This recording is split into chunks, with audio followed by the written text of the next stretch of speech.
Hi hello ನಮಸ್ಕಾರ, welcome back to my new vlog.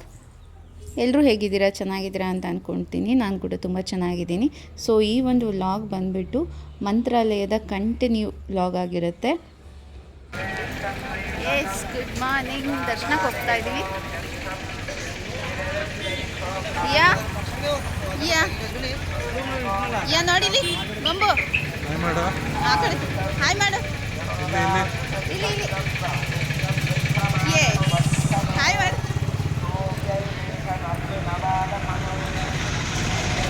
Yes guys, ದರ್ಶನಕ್ಕೆ ಹೋಗ್ತಾ ಇದ್ದೀವಿ. ಸೊ ನಾನು ಈಗ ರೆಡಿ ಆಗಿದ್ದೀನಿ.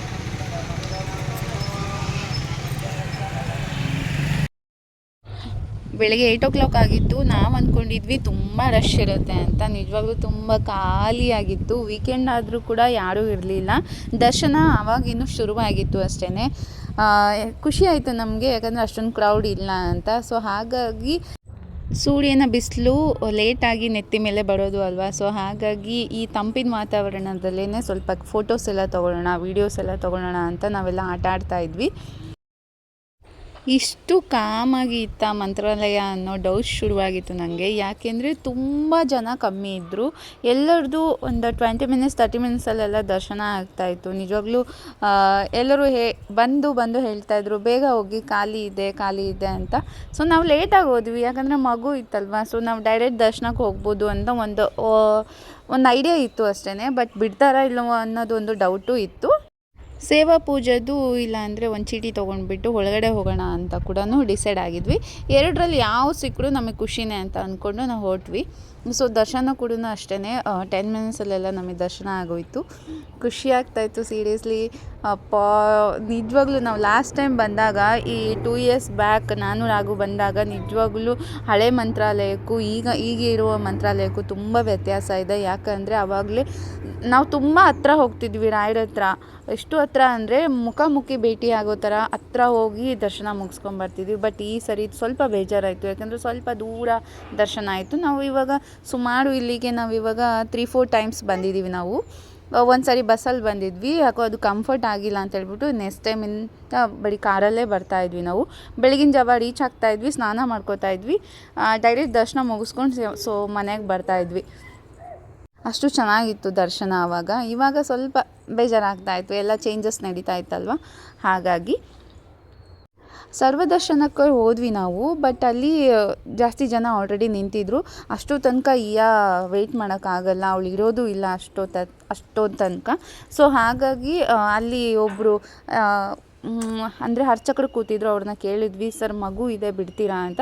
ಅಲ್ಲಿ ಹೋಗಿ 8 ನಂಬರ್ ಕೌಂಟ್ರಲ್ಲಿ ವಿಚಾರಿಸಮ್ಮ, ಅಲ್ಲಿ ಬಿಡ್ಬೋದು ಅಂತ ಹೇಳಿದ್ರು. ಸೊ ಅಲ್ಲಿಗೆ ಬಂದ್ವಿ, ಕೇಳಿದ್ವಿ. ಅವ್ರು ತುಂಬ ಒಳ್ಳೆಯವರು ಅನಿಸುತ್ತೆ ನಿಜವಾಗ್ಲೂ. ಹೋಗಿ ಅಪ್ಪ ಅಮ್ಮ ಇಬ್ಬರು ಹೋಗಿ, ಪರವಾಗಿಲ್ಲ ಅಂತ ಹೇಳಿದ್ರು. ಖುಷಿಯಾಯಿತು. ಅವ್ರಿಗೊಂದು ಥ್ಯಾಂಕ್ಸ್ ಹೇಳಿಬಿಟ್ಟು ಒಳಗಡೆ ಬಂದ್ವಿ. ಒಳಗಡೆ ಬಂದ ತಕ್ಷಣ ಅವರು ಅಷ್ಟೇ, ಮಗು ಇದೆ ಅಲ್ವಾ, ಬನ್ನಿ ಈ ಕಡೆಯಿಂದ ಹೋಗಿ ಅಂತ ಕರೆದ್ರು. ನಿಜವಾಗ್ಲೂ ಖುಷಿಯಾಯಿತು. ಏಕೆಂದರೆ ನಾವು ಅಂದ್ಕೊಂಡಿದ್ದು ಎಲ್ಲಪ್ಪ ದರ್ಶನಕ್ಕೆ ಬಿಡಲ್ವಾ, ಸರ್ವದರ್ಶನದಲ್ಲೇ ಬರಬೇಕಾ ಅಂತ ಅಂದ್ಕೊಂಡಿದ್ವಿ. ಬಟ್ ಚೆನ್ನಾಗಾಯಿತು. ಯಾರಾದರೂ ವಯಸ್ಸಾದರು, ಪ್ರೆಗ್ನೆಂಟ್ ಇರೋರು, ಸೊ 1 ವರ್ಷದ ಒಳಗಡೆ ಮಗು ಇರೋರು ದಯವಿಟ್ಟು 8 ನಂಬರ್ ಹತ್ರ ಹೋಗಿ ವಿಚಾರಿಸಿ. ಯಾಕಂದರೆ ದರ್ಶನ ಸೂಪರಾಗಿ ಆಗುತ್ತೆ, ಬಿಡ್ತಾರೆ ಕೂಡ, ಎಲ್ಲರೂ ಕೂಡ ತುಂಬ ಸ್ಪಂದಿಸ್ತಾರೆ ಅಲ್ಲಿ. ಸೊ ವಿಚಾರಿಸ್ಕೊಂಡು ಹೋಗಿ ಆಯಿತಾ. ರಾಘು ದರ್ಶನ ಮಾಡಬೇಕಾದ್ರೆ ಬೇಗ ಕಳಿಸ್ಬಿಟ್ರು. ಅವರು ಆ ಬೃಂದಾವನ ನೋಡಬೇಕು ಅಂತ ಯಾವಾಗಲೂ ಬರ್ತಾರೆ. ಬಟ್ ಬೃಂದಾವನ ನೋಡೋಕ್ಕಾಗದೆ ಅವ್ರು ಬೇರೆ ಮೂರ್ತಿನ ನೋಡಿಬಿಡ್ತಾರೆ. ಸೊ ಅಲ್ಲಿ ಸಿಗಾಕೊಂಡ್ಬಿಡ್ತಾರೆ ಅವರು. ಬೇಗ ಹೋಗಿ ಅಂತ ಹೇಳಿಬಿಟ್ರು ಅವರು.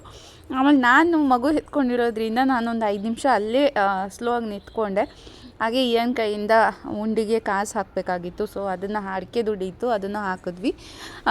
ಅಲ್ಲೇ ನಿಂತಿದ್ದೆ. ಬಟ್ ಯಾರೂ ಮುಂದೆ ಹೋಗಿ ಮುಗಿಂತ ತಳ್ಳಿಲ್ಲ ನನ್ನನ್ನು, ಅಲ್ಲೇ ನಿಲ್ಲಿಸ್ಕೊಂಡಿದ್ರು. ಅಡಿಯಿಂದ ಮುಡಿವರೆಗೂ ಕೂಡ ನಾನು ರಾಯರ ದರ್ಶನ ಮಾಡಿದೆ. ಮೇಯ್ನ್ ಬೃಂದಾವನ ದರ್ಶನ ಕೂಡ ಆಯಿತು. ಈ ಫಸ್ಟ್ ಟೈಮ್ ನಾನು ಅಷ್ಟೊತ್ತು ಅಲ್ಲೇ ನಿಂತಿದ್ದು, ಯಾರೂ ಕೂಡ ಏನೂ ಡಿಸ್ಟರ್ಬ್ ಮಾಡಲಿಲ್ಲ. ಅದು ತುಂಬ ಖುಷಿಯಾಯಿತು ನನಗೆ. ಅದು ನನ್ನ ಬರ್ಡೇ ದಿನ ರಾಯರ ದರ್ಶನ ಮಾಡ್ತೀನಿ ಅಂತ ಅಂದ್ಕೊಂಡೇ ಇರಲಿಲ್ಲ. ನೋಡ್ಬೋದಲ್ವ, ಸುಮ್ಮನೆ ಪಾರ್ಟಿ ಅಲ್ಲಿ ಇಲ್ಲಿ ಅಂತ ದುಡ್ಡು ವೇಸ್ಟ್ ಮಾಡೋ ಬದಲು ಸೊ ಒಳ್ಳೊಳ್ಳೆ ಕ್ಷೇತ್ರಗಳಿಗೆ ಹೋಗಿಬಿಟ್ಟು ವಿಸಿಟ್ ಕೊಡಿ, ದೇವರ ದರ್ಶನ ಮಾಡೋದ್ರಿಂದ ಆ ದಿನ ಪಾಸಿಟಿವ್ ವೈಬು ಸಿಗುತ್ತೆ, ಹಾಗೆ ಮನಸ್ಸಿಗೆ ನೆಮ್ಮದಿ ಕೂಡ ಸಿಗುತ್ತೆ. ನಿಜ ಅಲ್ವಾ? ಸೊ ಎಲ್ಲರೂ ಬರ್ಡೇಗೆ ದೇವಸ್ಥಾನಗಳಿಗೆ ವಿಸಿಟ್ ಕೊಡಿ. ನೋಡಿ ಎಷ್ಟು ಮುದ್ದಾಗಿ ಕಾಣಿಸ್ತಾ ಇದ್ದಾಳೆ ಅಂತಂದರೆ ನನ್ನ ದೃಷ್ಟಿನೇ ತಾಕೋ ಹಾಗಿತ್ತು. ಅಷ್ಟು ಚೆನ್ನಾಗಿ ಕಾಣಿಸ್ತಾ ಇದ್ಲು. ಎಲ್ಲರೂ ಅವಳ ಜೊತೆ ಸೆಲ್ಫಿಗಳನ್ನ ತೊಗೋತಾ ಇದ್ರು, ಹಾಗೆ ಫೋಟೋಗಳನ್ನ ಕೂಡ ತೊಗೋತಾ ಇದ್ಲು. ಸೆಲೆಬ್ರಿಟಿನ ಅಂತ ಅನ್ನಿಸ್ತಾ ಇತ್ತು, ಅಷ್ಟು ಖುಷಿ ಆಗ್ತಾಯಿತ್ತು ಅವಳನ್ನ ನೋಡಿ. ನಾನು ಅಷ್ಟೇ, ಎಲ್ಲೇ ಹೋದರೂ ಅವಳನ್ನ ಯಾವುದೇ ದೇವಸ್ಥಾನಕ್ಕೆ ಕರ್ಕೊಂಡು ಹೋಗಲಿ ಕೂಡ ನಾನು ವೇರ್ ಮಾಡೋದು ಟ್ರೆಡಿಷ್ನಲ್ ಬಟ್ಟೆಗಳನ್ನೇ ವೇರ್ ಮಾಡೋದು. ಯಾಕಂದರೆ ಅದೇ ನಮ್ಮ ಸಂಸ್ಕೃತಿ ಅಲ್ವಾ. ಸೊ ಹಾಗಾಗಿ ಅವಳಿಗೂ ಅಷ್ಟೇ ಅಲ್ಲ, ನನಗೂ ಕೂಡ. ನಾನು ಆ್ಯಕ್ಚುಲಿ ಸೀರೆನ ಉಡಬೇಕು ಅಂತ ಅಂದ್ಕೊಂಡು ಪ್ಲ್ಯಾನ್ ಮಾಡ್ಕೊಂಡಿದ್ದು.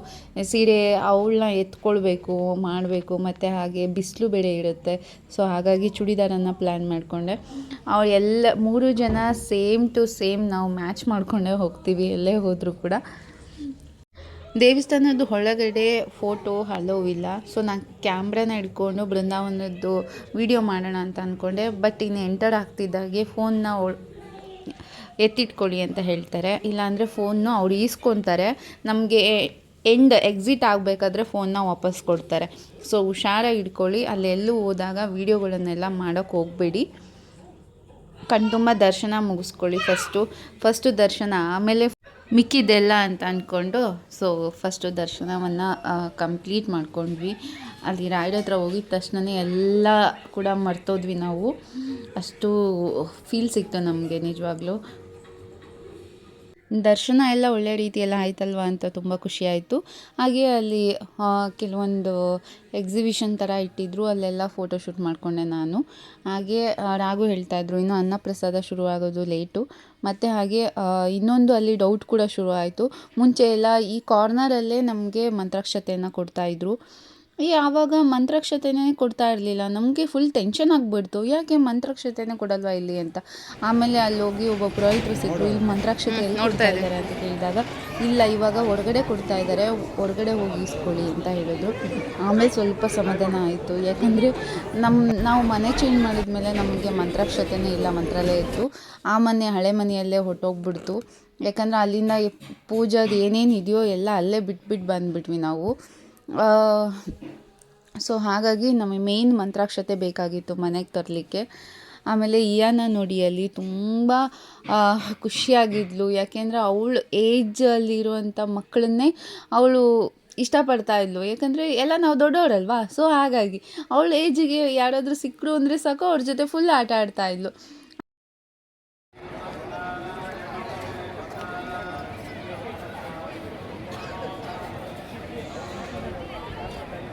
ಕೂತ್ಕೋ ಗಾಡಿ.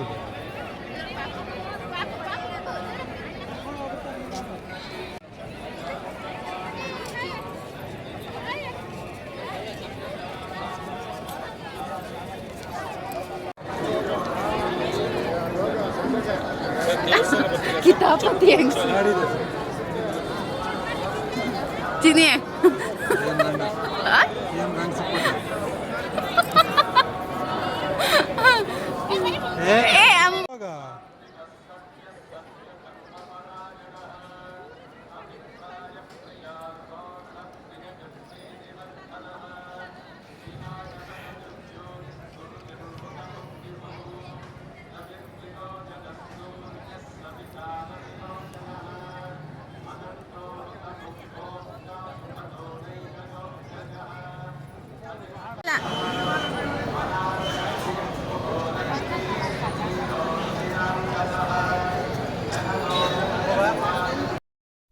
ಒಂದು ಅಮ್ಮ ಬಂದುಬಿಟ್ಟು ಅಲ್ಲಿ ನಿನ್ನ ಮಗಳು ತುಂಬ ಮುದ್ದಾಗಿದ್ದಾಳಮ್ಮ, ನಾನು ಸ್ವಲ್ಪ ಎತ್ಕೊಳ್ಳ ಅಂತ ಹೇಳಿದ್ರು.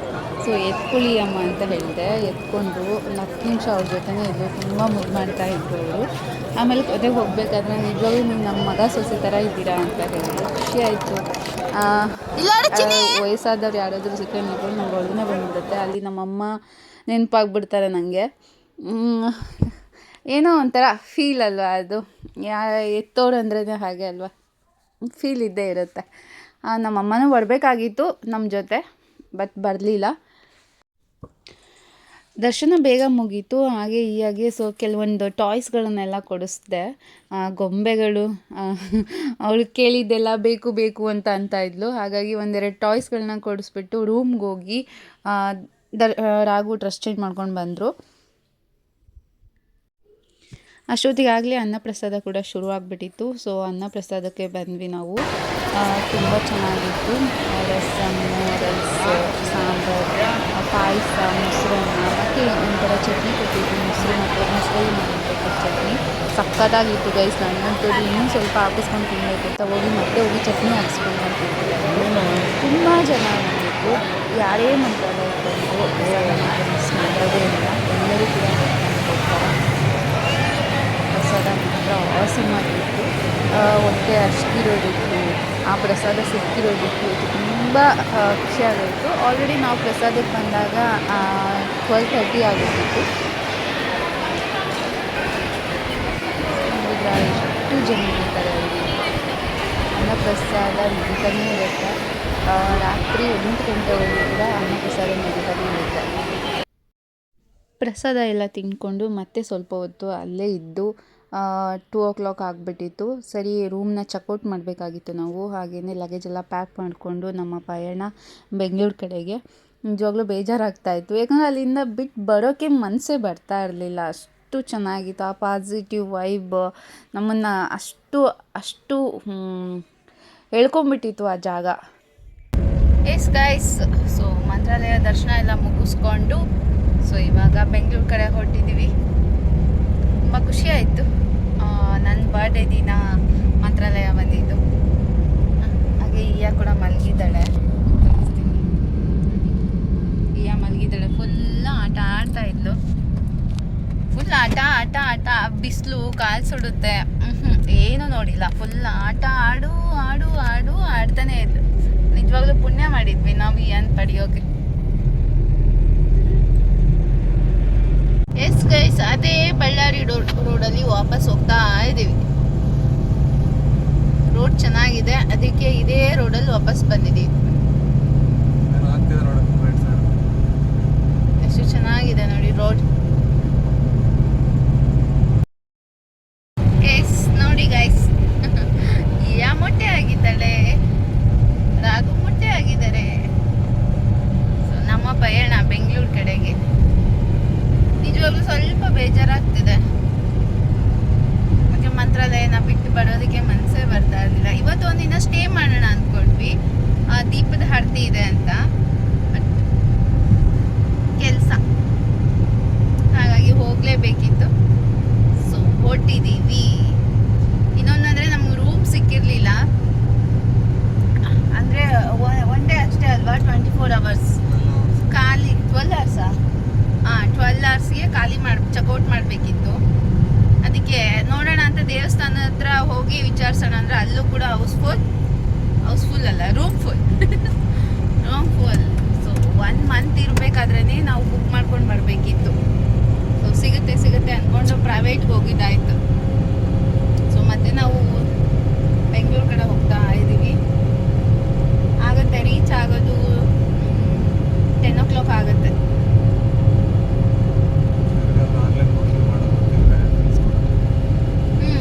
ಇನ್ನೊಂದು, ಯಾವಾಗಲೂ ವೆಬ್ಸೈಟ್ ನೋಡಿದಾಗ ಮಂತ್ರಾಲಯ ರೂಮ್ ಬುಕ್ಕಿಂಗ್ ವೆಬ್ಸೈಟ್ ಇದೆ ಅಲ್ವಾ, ಅದು ನೋಡಿದಾಗ ಯಾವಾಗಲೂ ರೂಮ್ ಫುಲ್ ಅಂತ ಬರುತ್ತೆ. ಯಾರಿಗಾದರೂ ದಯವಿಟ್ಟು ಗೊತ್ತಿದ್ರೆ ಪ್ಲೀಸ್ ಯಾವ ಥರ ಬುಕ್ ಮಾಡೋದು ಅಂತ ಸೊ ಕಾಮೆಂಟ್ ಮಾಡಿ ತಿಳಿಸಿ.